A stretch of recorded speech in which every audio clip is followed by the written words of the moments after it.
Vous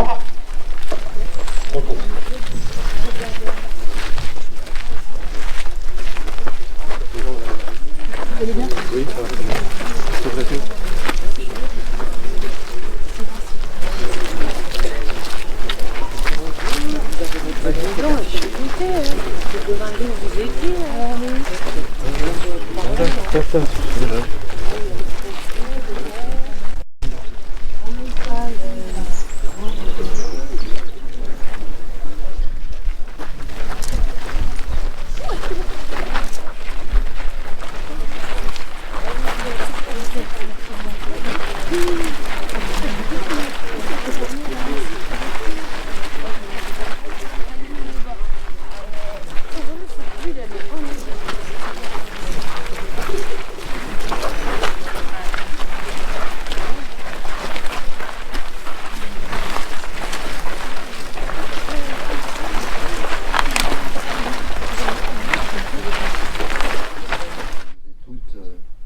Assemblés très nombreux aujourd'hui sous ce ciel de Châteaubriand. C'est un honneur pour moi de partager ce moment historique avec vous. 80 ans. 80 ans déjà que ces résistants de la première heure ont été fusillés par un détachement de la Wehrmacht. C'était un acte de représailles suite à l'exécution à Nantes du lieutenant-colonel allemand commandant de la région par 3 jeunes résistants. C'était aussi un acte de vengeance du régime de Vichy qui a établi la liste des condamnés à mort. Une vengeance tournée contre le Front populaire, son idéal.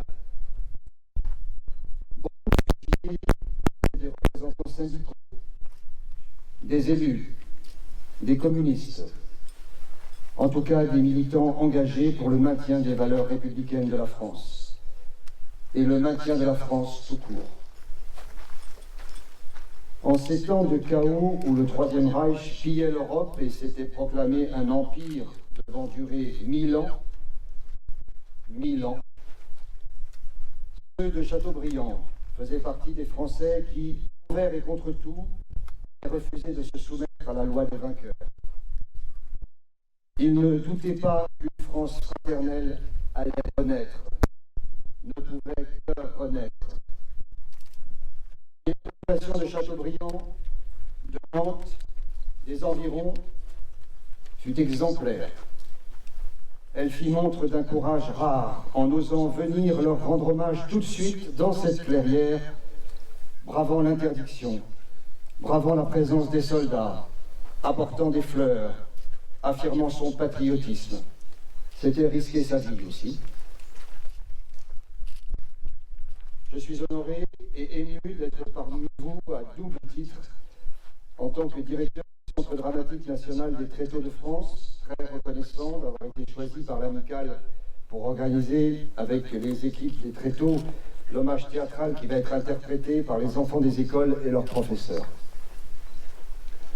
Reconnaissant et ému également en tant que comédien et metteur en scène, car je n'oublie pas que je dois ma vocation, ma rencontre avec le théâtre, aux héritiers spirituels du Conseil national de la Résistance.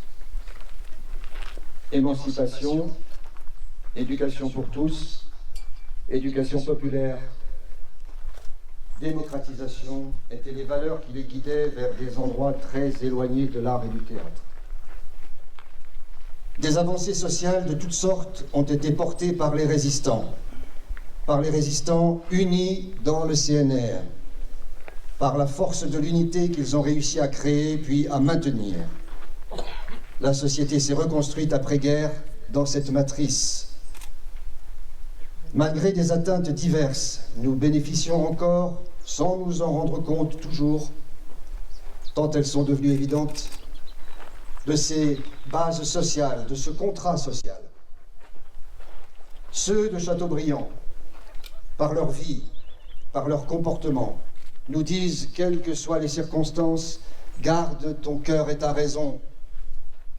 L'humanisme est un combat. La réalité est qu'ils n'étaient pas des surhommes, c'étaient des camarades de travail, des voisins, des pères de famille, pour certains presque encore des enfants. Simples, généreux, attentionnés, fraternels. Ils n'en avaient pas l'air, mais ils étaient des chevaliers de l'espérance. Au moment décisif, ils ont donné leur vie et ont changé le cours des choses. Ils ont montré l'exemple en ne baissant pas les bras face à ce qui était inacceptable, déraisonnable, inhumain. Les nazis voulaient les faire disparaître. Ils les ont rendus immortels. Ensemble, réunis, nous continuons à les rendre immortels. 15h50. Charles Michels, Jean Poulmar, Jean-Pierre Timbaud, Jules Vercruis, Désiré Granet, Maurice Gardette, Jean Grandel, Jules Auffray, Pierre Guéguin, mort pour la France.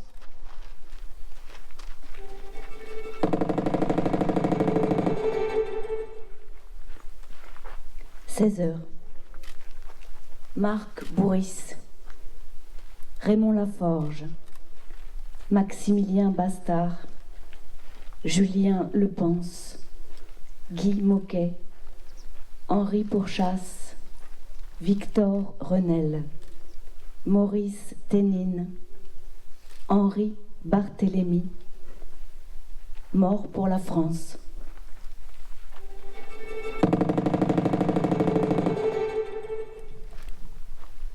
« 16h10.